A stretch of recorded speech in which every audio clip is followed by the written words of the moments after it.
Мен ол кезде 10 жасар бала болдым.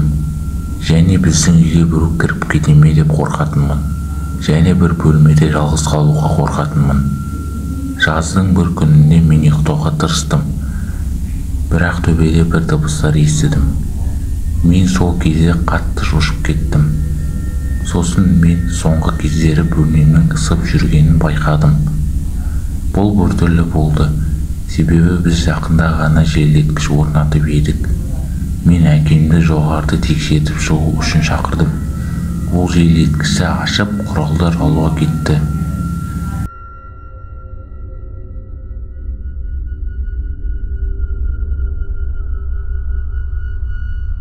Содан кейін мен қорқынышты бейнені көрдім.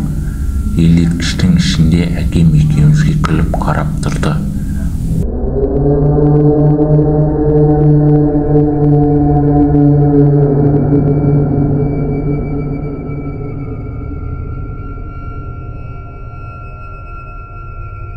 Мен оны көріп шошып кеттім және бір орында қатып қалдым. Менің басыма бір ой келді.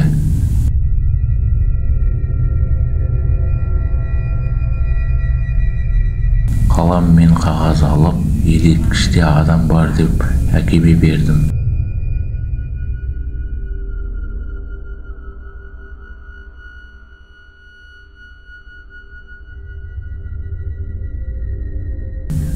Әкем оқып тұрғанда төбеден бір дыбыс естідік.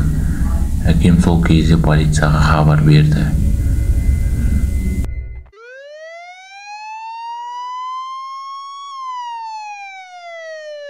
Бұл бейтаныс адам біздің үйде 3 күннен бері жүр екен.